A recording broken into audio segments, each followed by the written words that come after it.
send the thunder home. Lillard, long range three.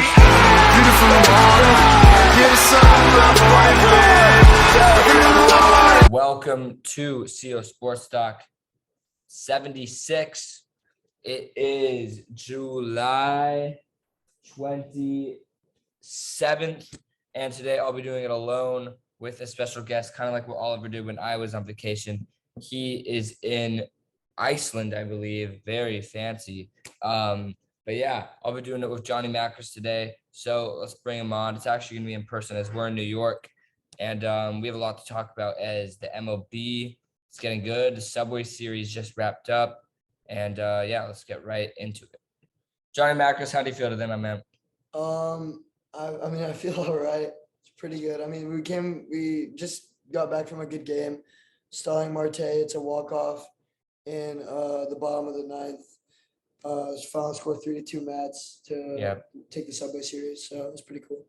Absolutely. All right, so let's get started. So first of all, starting some club soccer. Not much soccer going on right now, unlike most summers. However, there is the club soccer that's going on in the USA a bit earlier than normal. Last night, we had Club America take on Real Madrid. They tied 2-2. We'll throw some highlights in as you see them right now. But, very early, Johnny, what are you thinking about Champions League next year as some of these clubs are kind of struggling versus MLS teams? I mean, we saw Everton lose 4-0 to Minnesota. Yeah. I mean, that's not super surprising, that one at least, because Everton, they're not the best of clubs right now. But the Real Madrid tie was kind of shocking to me. I mean, they just came off winning the Champions League, and they had, I think most of their players playing. So that was kind of crazy.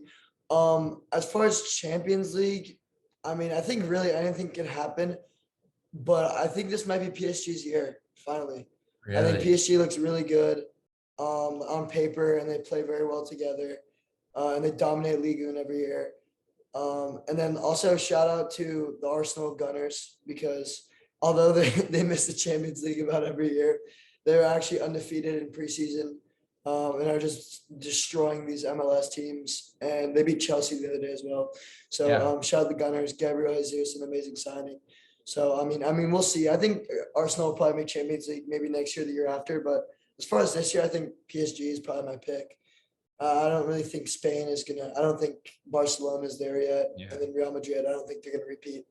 Yeah, I mean, obviously Barcelona beat Inter Miami 6-0, but that's Inter Miami. Right. And, PSG is just so stacked. Mbappe, Neymar, Messi, they just got to be able to figure it out, because with that talent, they're going to be like the Los Angeles Angels, kicking themselves. They never won with that talent. I mean, come on.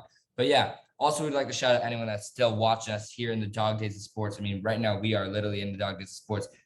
And now we're going to talk about the Women's Euros. So England made the final with an amazing win versus Sweden, an unreal goal. Oliver will throw that in right there. I mean, do you see this goal on Instagram, Johnny, about England? Yeah, it's crazy. It was crazy. And shout out to fans, man. The Wembley fans have been doing a great job showing up to all these games. Normally, the Women's Euros is in the same year as the Men's World Cup, so it's kind of overshadowed. But since there's no Men's World Cup this summer, Women's Euros is getting a lot of shine. A little, you don't really know what to watch on TV. Flick on the Women's Euros really quickly, because they're actually very interesting. Yeah.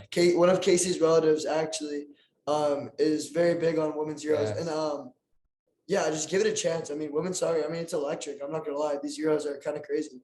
Women's Copa America is also going on. Brazil, Paraguay had one for the ages yesterday. But yeah, England won 4-0. And then today, the Germans beat the French 2-1. Alexandra Pop scored in the 40th and the 76th. So Sunday, the finals between England and Germany. What a historic rivalry that is. Yeah. That's who won for the ages in the Euro final. However, USA, man, they still back-to-back World Cup champs. Yeah. Nobody can really touch USA when it comes to women's soccer. But I think it'll be interesting to see this Germany and England matchup for sure. Hopefully it's coming home for England and the women's Copa instead of or the women's Euros instead of the men's, because the men's, we know how close they were taking it. In the Copa America Femenina, the finals is Brazil versus Colombia. So get ready for that. Yeah. breaking news just after the shocking Yankees-Mets game where the Mets won. Andrew Benintendi traded from the Royals to the Yankees, not the Mets. Big piece, shocking piece, really. This could be just what the Yankees need. But what really makes it surprising is the Royals are coming in to play the Yankees just now. Like literally, that's their next series. So that's gonna be really interesting. That's going to be a little bit awkward. But yeah, it'll be interesting. And I think the Royals kind of got fleeced, not getting any of the Yankees like top prospects, like any of their major prospects. So it was kind of just chump change for the Yankees. And Benintendi, we obviously know he's a good player. I mean, above average guy, all-star this year. I think he's kind of young, if I'm not mistaken, as well. And I mean, he'll replace Joey Gallo very well, because Joey Gallo, we obviously know he's not having the best of seasons. So I mean, I think it is exactly what the Yankees needed. So good on them for making the trade. And I think now they're still trying to go for Luis Castillo. I don't know how they're going to do it, but I mean, it's the Yankees. Anything can happen. So yeah, we'll see in the coming days if they make any moves for Castillo. Yeah, all the Yankees fans we're here with, they seem really prideful on the fact that they really want Luis Castillo. They wanted another outfielder with J.D. Scott. And, this Yankees team, it's interesting. Johnny, last week on CO Sports Talk, we gave kind of our mid-season predictions, but what would you kind of say? Like I said, a Subway Series, World Series, and I can still see that happening. Do you think this Yankees team is legit this year? Can they make the World Series, or is it going to be like the past Yankees teams we've seen in the past years? I think it's more of the same for the Yankees, in my opinion. I think there's just better teams in the AL. I mean, I think I see the Astros probably going back to the World Series this year, and then out of the NL, I mean, it could be the Mets. I mean, the Mets are pretty good. They have a good rotation. I mean, I don't know what's up with Jacob deGrom, if he can ever actually play baseball again, because this guy's always injured. Yeah. But I think it'll be I think the Astros will get back. And I just don't think the Yankees are all that. I think they're gonna choke like they always do. I mean, obviously Judge having the season he's having is very helpful for them, but I just still don't think they can get over the edge that is the AL. So two good teams. Right now, you got to say it 5 seconds ago. Who's winning the MLB 2022? I'm gonna go with the Astros, actually. Yeah. Houston Astros. My uncle, big Astros fan. He would love that. So yeah, he's also a big fan of the women's Zeros. Put me on. So yeah, let's talk some MLB draft. It happened. We haven't covered it yet on CO Sports Talk. We're kind of just jumping all around today, but that's what happens when the summer dog days. Football season is coming up. Cannot wait, by the way, for our football 2022 predictions. It's gonna be big. Yeah, can't wait. But Jackson Holiday from Stillwater High School went first overall to the Orioles. All the way from high school. I mean, yeah, happy for the kid, man. He Yeah. definitely got some signing bonuses. I mean, this guy's life just got changed overnight. You love to see stuff like that. And Drew Jones went to the D-backs. Another high schooler. Yeah, and then Kumar Rocker, what a story he had. Vandy star pitcher, gets drafted by the Mets last year, doesn't work out his contract, and then they failed to sign him, which is just so unheard of. Like, what? So now he's signing with the guy's drafted 3 overall by the Rangers. I mean, yeah, what an interesting story. That's so rare that you get failed to sign and you go back to the draft a year later. I think Rangers are going to be good in maybe a while. I mean, they've drafted 2 good pitchers in back-to-back drafts. I mean, I wouldn't say he's a steal at 3, but I mean, that's a great pick right there. And then they took Jack Leiter last year. So, I mean, obviously the grandson of Al Leiter.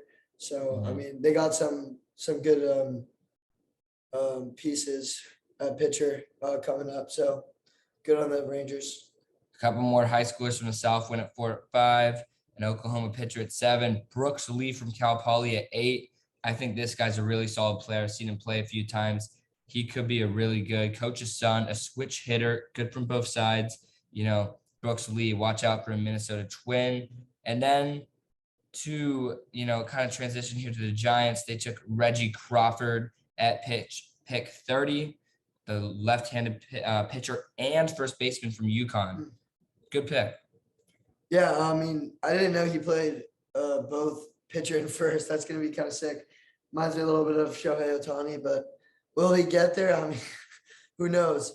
But I mean, I think it's really cool nowadays because in the MLB you see some weird stuff like that. A lot more switch hitters. Yeah. A lot more people playing multiple positions. I mean, I think it's good. It's good for the MLB for sure. And Drew Gilbert, the Tennessee star, went at 28. So right now, Also, Stanford stud Brock Jones goes to the Tampa Bay Rays. he kind of fell He, too. he I was did kind of fall. surprised. I was surprised as well because he's a really good player, and I think he'll be pretty good for the Rays. And I think that's a steal for them. So Brock Jones, keep an eye out for him. And last but not least, Oliver would love that we mentioned this. And of course, I would like to. At 56, the Athletics taking Henry Bolte from Palo Alto High School. I went to middle school with him. Oliver went to high school and middle school with him. I remember I shared a PE locker room right next to him when I was in 7th grade. Crazy that this guy's already drafted into the MLB. But yeah, he's on the Oakland A's, unfortunately. Probably traded in a few years. Yeah. But yeah, pretty amazing that he already was drafted. He decided he's going to sign with the A's instead of going to Texas. I mean, it makes sense. He's going to make so much money. Yeah. So, yeah. It's great that he's with the A's, but I mean, you gotta kind of feel for the guy in a sense because, I mean, you don't want to be playing in front of 200 fans, but I mean, I'm sure he's happy. I mean, got paid, and he probably won't be there long just because we know what happens with the A's and what they do. Yeah, but you can see those pictures of him signing. Pretty amazing. But yeah, all right. Last but not least, let's transition here to the San Francisco Giants. And oh my goodness, the Giants won 3 straight games going into the All-Star break. Everything was looking really solid in the All-Star break. As I quote Oliver, was the worst thing that ever happened to us. We have lost 7 straight games. We got swept in a 4-gamer versus LA and now a 3-gamer versus Arizona. What is going on, Johnny? I mean, it is just unacceptable to get swept 2 series in a row. I mean, it's really tough. And I think it's just our batting. I mean, our pitching's not even that bad. We're not even letting up that many runs. It's just we cannot get hits. I mean, today, Tommy La Stella goes 0 for 5 against the Diamondbacks. Like, that is just so, like, poor and it's just horrible. I mean, this guy shouldn't be on the team. I mean, there's some guys out here that, I mean, it's a different roster every day. It's a different lineup every day. And that's not a good thing in the MLB. So, I mean, I don't know what they're going to do. I mean, are they going to look to make trades? I'm not sure. But what they got right now, I don't know if it's enough to get us in the wild card spot. I mean, we will see. I mean, the getting swept versus LA, whatever, that's fine. Yeah, that's at fine. LA, we actually played really well on Thursday night and Friday night. So, it was fine. And the most important part is Saturday and Sunday were the bottom rotation for us. Mhm. So Monday, whatever, that's a bullpen day. But Tuesday, Wednesday, with Logan Webb and Carlos Rodon pitching versus Arizona, I expect both of them to be a 2 win. wins, yeah. If one, whatever. Both of them being a loss is such a joke. I mean, today we had Logan Webb, who pitched very well, by the way, who gets a loss, which is such a joke. It's just a joke, man. I mean, 7 hits, 3 runs. This was our best game of the series, mind you. I mean, it's just Tommy La Stella 0 for 5. Brandon Belt had a better game today, but Mikey Strimpsey is still struggling. Jock Peterson's been great all year, but he is in a slump. Yeah. He's down to 244. No one on our team's even close to the above a 250. Like, it's bad. On Monday, we had 28 batters. The minimum you can have is 27 batters. Like, we had 3 hits, but we got doubled off so many times that we only had 28 batters. Every single person on the team batted 3 times except Jock Peterson batted 4. Yeah. The trend I see with the Giants this year is just a lack of consistency. Mm-hmm. I mean, people will get hot for a series and then just die down. I mean, Jock did at the beginning of the season. Yastrzemski has his moments, but I mean, there's no consistency with the Giants hitting, and that's why we're losing these games. And it's just not good. I mean, I don't really know what the plan is to sort this out because, I mean, we can't be losing 3 games to the Diamondbacks. So now we have the Cubs. We're back at home. Thank God, since we've been doing better at home lately. A 4-gamer versus Chicago and then 4-gamer at home versus LA. And mind you, when we play LA, all 3 series, the home team is swept every single time. An away team hasn't won once. So maybe that'll help play the A's again. But we'll see. But yeah, it's really not going well right now for the Giants. Hopefully they get it together because it's an interesting team. We'll see if we should sell or buy. I mean, right now, everyone's leaning towards sell the way they're playing right now. Yeah. Rodon may be gone because, which sucks for him being kind of like used like that, only being on a team for half a year. But we could get some good stuff out. I mean, even a team like the Yankees would take Rodon right now. Oh yeah, 1000%. They're definitely looking to add bullpen depth because they had some no-name start today. I mean, Yeah. what was the guy's name? It was Herman. Domingo Herman. Domingo Like, Herman, yeah. I mean, that He guy actually didn't even do that bad. He didn't even do that. I mean, he did let up a home run to Pete in I think the second inning. Yeah. But he's not that bad. But I mean, that guy doesn't look like a starter for the Yankees. So Yeah. they want would to get definitely Castillo. take Carlos Rodon. I mean, yeah, Yeah. he's a good pitcher. So I mean, we'll see what happens. But Yeah. So that's it for baseball. Yeah. Let's talk some college football. You know, we got a little ranking site right here that I'm about to share you guys with. And yeah, so let's talk about it. You know, a lot of teams have hype, and one of those teams is already the Tennessee Volunteers. You know, I'm with a Tennessee student currently, not Johnny, but someone. And, you know, they got a lot of hype. Hendon Hooker's their QB coming into the year. They ended the season strong last year. Obviously, lost to Purdue, but very strong with the QB change. Josh Heupel in his second year. Tennessee has hype, and it's fun when Tennessee's good because their fans are so passionate. Right. I mean, yeah. I mean, every sport. Yeah, the Tennessee fans are ridiculous, and I'm happy that they're finally kind of breaking out in football because usually we know they're good at basketball every year. Football, I mean, it's tough to be good in the SEC when Alabama and Georgia are getting all these guys, but hopefully they, shock the world and win some games in the SEC this year because it's very, very difficult. Yeah, roll a clip of the checkered game or just show a picture of that. I mean, Yeah. oh my goodness. Tennessee checker game, in So my much opinion, passion. I know everything about college football and traditions. I think that's the best tradition game out of any game in the world. But yeah, hopefully Tennessee's back. I think they are. Mississippi State 24. I mean, they still have Michael Leach. I personally would like Tennessee in the Tennessee-Mississippi State game. I'm not sure if they play. I pick Tennessee. But yeah. Oregon's at 23. I think Oregon's better than 23. They got Bo Nix at QB this year. They got a really young receiving core. I know they lost CJ Verdell, but I really like their new coach, you know, Dan Lanning from Georgia, defensive minded. I think Oregon's good. Yeah, it seems like Georgia, it seems like the new recruits as well are liking this coach because Oregon is getting good recruits. I mean, they get Jerry on Dickey, and I've heard nothing but good about this new coach. So They just got Dante Moore. it just got Dante Moore. So I think Oregon. I think this is a little low for Oregon as well. But I mean, we'll see. Pac-12 is also tough this year. Yeah, Tougher than normal, actually. they're solid. It's not that tough, but tougher than normal. Baylor at 22. Like I would pick Oregon over Baylor. I believe this guy's name is Gary something. He's not that good. I mean, in the Sugar Bowl last year, Baylor versus Ole Miss, that was a pretty crappy game. I know they have a good defense, but Baylor does find a way. Yeah, they do. Every year, it seems like they find a way to be pretty good. I mean, I think their receiving core is always usually like pretty strong. It's normally just a lot of like random guys that end up being pretty good. Like, yeah. So yeah, that's Gary Bohannon. You know, we'll see. At 21, we got Wisco. Wisco. I love them. Another team like Tennessee, unreal passion. You know, nothing like the jump. But they're just Graham Mertz, I believe, is their QB coming into his third year now. Their defense is great, but they just cannot score. I'm taking Tennessee and Oregon over Wisco. Their running back is a stud, but I mean, you can't just run in college football. Yeah. So I mean, I don't know. We'll see. And the Big Ten is really tough, so I think it's a little high for Wisconsin, but I'd put Oregon over them. Dude, even just going through this right now is just making me so hyped for college football. Right. Pitt at 20 is ridiculous. Yeah. Kenny Pickett's not there anymore. I'm taking every single team on here over Pitt. I agree. Enough said. 19, North Carolina. I mean, they just lost Sam Howell. I think maybe they're going to be – I got them going 8-4, 7-5. I don't know about them being ranked right now. Yeah, I mean, ACC is not the toughest when it comes to football, but I mean, it is tough. I mean, there is Clemson, there is Florida State. 19 it seems a little high, but because without Sam Howell, you have a new starting quarterback. We'll see, but I don't know. Maybe they can exceed expectations. Kentucky at 18 is a great pick. Even they should be lower. I don't know what this guy's doing here. It's Will Levis is their QB going into the year. Many have him being 2023 first overall pick. Puts mayo in his coffee, which is interesting. But Will Levis is solid QB. Yeah, I mean, he's solid. We'll see how Kentucky does. They did lose a lot of defensive players to the draft. They lost, I think, 2 corners that were really fast. So that's tough. But I think it's nothing but up from here for Kentucky's football program. And same thing with Tennessee.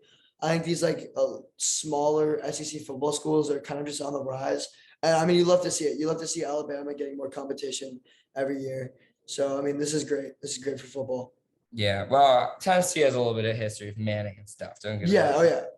But I mean, I think teams in the SEC are just starting to get better. Yeah. South Carolina as well.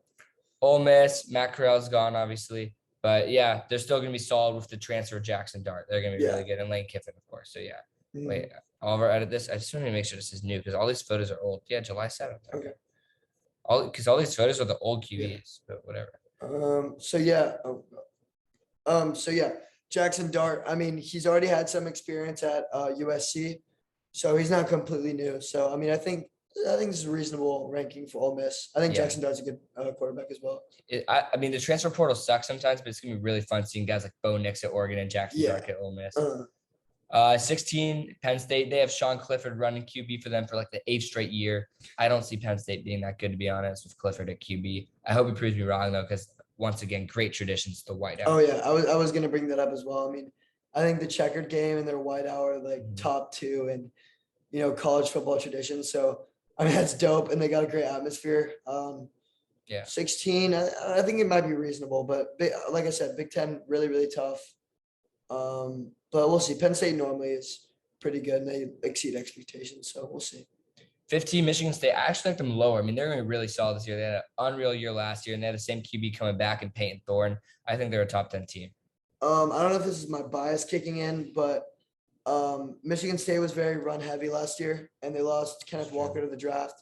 So, and I really don't think their quarterback is too special in my opinion. That is true, actually. Because when I watched them play Michigan, their running back had 5 touchdowns. Kenneth Walker. I mean, that guy's a stud, and they don't have him anymore. But I mean, they're still good, especially on defense. We'll see how they are on offense. I don't think they'll be that good. I mean, their quarterback is another year under him, so we'll see. But I think 15 is fair. Oklahoma State, that's a solid one, especially if they just won the Fiesta Bowl. I mean, they could have made the playoffs if they just beat Baylor in the Big 12 championship. And most importantly, they have their 2 best players in their receiver and Spencer Sanders, their star QB, coming back. So Oklahoma State has some hype going in. Yeah, I don't know too much about Oklahoma State. I don't watch a ton of Big 12 football, but I mean, keep your eyes open for Oklahoma State because last year they shocked me. So I think they're looking to repeat what they did last year and maybe even try to make a push for the college football playoff. So we'll see what happens. Utah Utes, I like them lower, man. I mean, we'll see. I like how they have them this low to start, though, but I want to see what the Utah Utes do against Florida, early this year. That's going to be the real test, right? And that's going to be interesting. But they have a really good QB in Cam Rising coming back. I mean, we saw what he did in the Rose Bowl. Yeah, I mean, the Utah Utes, I mean, I think you put them lower because I think they have potential to win the Pac-12. Obviously, USC is really tough, but I mean, they don't really know each other very well. I mean, they have a brand new coach, a lot of transfers, a lot of new guys. So we'll see. I think USC is obviously probably better on paper, but I mean, the Utes are tough. Yeah, I'd take the Utes over USC any day. This year. I think I agree. I think the Utes will win the Pac-12, so keep an eye out for them.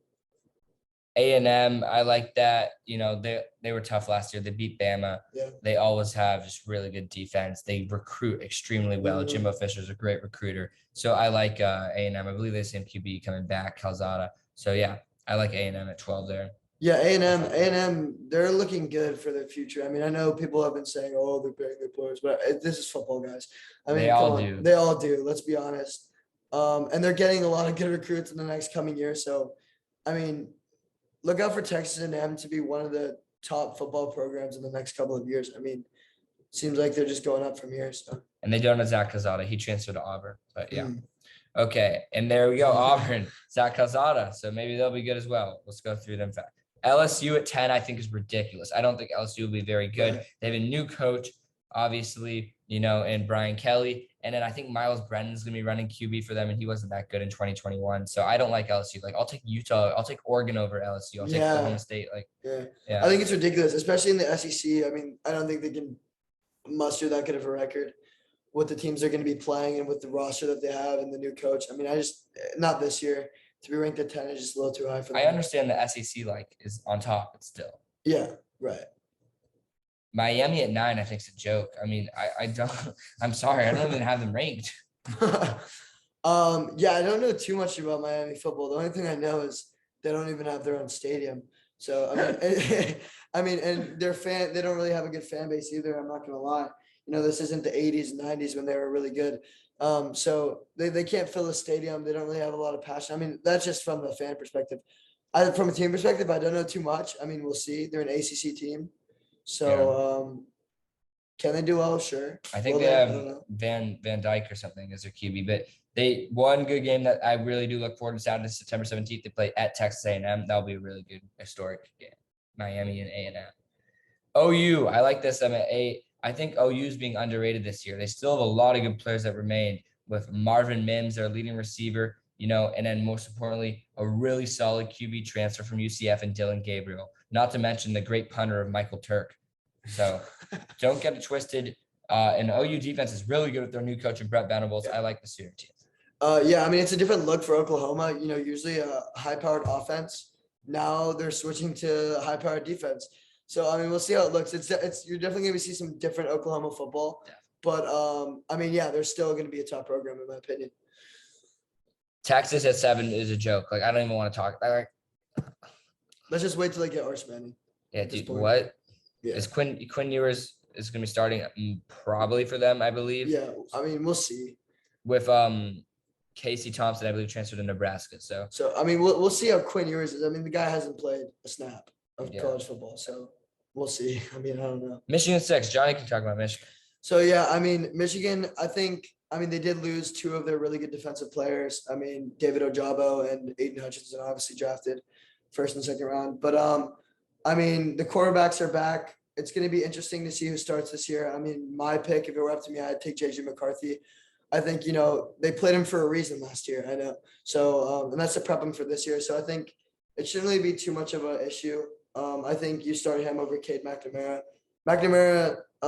He reminds me kind of like a Kirk Cousins. Like, he's kind of just average. I mean, he's not going to do really anything special. But, yeah, Michigan's still got a bunch of guys there. So, I mean, I think I don't see why they can't win the Big Ten this year. Yeah, Michigan didn't lose that many on the offensive side of the ball, especially. Notre Dame at 5. I like this. Maybe not. Honestly, I like Notre Dame, but I would bump them maybe up a little, like 10. But just because they have a new QB, Tyler Buchner, who has proved himself a little bit similar to J.J. McCarthy last year, but the Jack Cohn's gone. So that's good. It's all Buchner's spot. And they lost Kyron Williams, but they still have Isaiah Foskey on defense. And not to mention the best tight end in the country in Michael Mayer. So this Notre Dame team's really good. They released their Shamrock Series uniforms today, but they have a really tough schedule. Ohio State week 1 is going to be a really, really good game. I have sources on the team. He told me he thinks that they're going to go 10-2. However, he says if they beat Ohio State, they're going undefeated. I won't mention who that is, but I just have sources on the team. I mean, Notre Dame, they can be really good this year. They have a new coach, lost their old coach. I don't see it as much of an issue, honestly. He's a great coach. Defensive minded, Marcus Freeman. Right. So, I mean, I think Notre Dame, expect big things. I mean, Notre Dame has been emerging as one of the top football programs. And, I mean, they'll be up there again this year.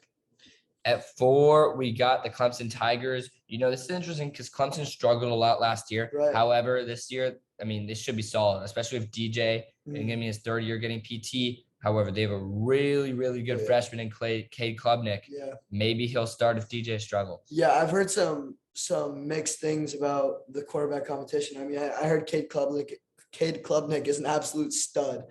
So will he get minutes this year? I don't know. I think I'm so confident that DJ can get things together and be a good quarterback. So we'll see what happens with Clemson. But I like this ranking for them, actually. Obviously, the final 3 are going to be Ohio, Alabama, and Georgia. Let's see what order, though. Georgia at 3 after they won the Natty. I mean, they still have the same QB, but Stetson Bennett. But they lost so many dogs on that D. And they lost their number 1 receiver as well, George Pickens. They lost, I don't even know how many people on defense. They lost James Cook. So like 8. And they were all first round. Right. The only guy they got coming back is that guy they got a pick from who grew up in Washington State. Ringo, I believe. But yeah. So we'll see. They'll still be good. Don't get it wrong. Ohio State at 2, I like that. I mean, CJ Stroud, in my opinion, is the best quarterback in the country, along with Jackson Smith and Jiba, and that defense is ridiculous. So. Yeah, I mean, Ohio State, their defense is always ridiculous. CJ Stroud, I think he's really good. I think Jackson Smith and Jiba is also the best wide receiver in the country. He just rips apart defenses. And I mean, Ohio State receivers are simply built different. I mean, I can't wait for Michigan versus Ohio State this year. I think it'll be closer than people think. I think Michigan could potentially win that game, but I mean, Ohio State is really, really good. So, yeah. And last but not least, they got the Clemson Tide at 1. I mean, I don't blame you. You got Bryce Young, the Heisman Trophy winner, coming back. We've seen so many Heisman Trophy winners come back. Lamar, Jameis, Johnny Manziel. So we'll see how, he does. Yeah, I mean, he's not really losing too much because, I mean, the only person who was drafted was Jameson Williams from the offense, I believe. Mechie too. As well. Oh, yeah, Mechie. And get well soon, by the way. Get well, Jameson Williams. I mean, the guy's going to be stud. And Mechie, yeah. So, I mean, they do get Bryce Young returning, and it is Alabama. It is Nick Saban. So, I mean, number one is just, it's right. It just feels right. It's always right. Yeah. A few surprise not included. This was an all right list. The rankings were weird, but the end was solid. A few surprises, no UCLA, no USC. Yeah. I mean, I don't blame the no UCLA, even though DTR is coming back for like its 15th straight year. I don't blame the no UCLA. The no USC to me is a little bit wild. I mean, but I think it's just a lot of new for USC. I mean, they obviously have a lot of good guys, but I mean, it's going to be very different. And these guys haven't played together. And I mean, we'll just see if they can put it together or not. But yeah, very solid. And a few other ones is no Wake Forest. They got Sam Hartman coming back, and no Iowa after that great season they had last year. No Spencer Petras, no BYU. I mean, yeah. But yeah, solid list. No Cincinnati. But and look forward to college football. All right. Thank you for watching episode 76 of CEO Sports Talk. Yeah. Johnny, great guest here, filled in for Oliver. Oliver will be back next week, of course, and enjoy.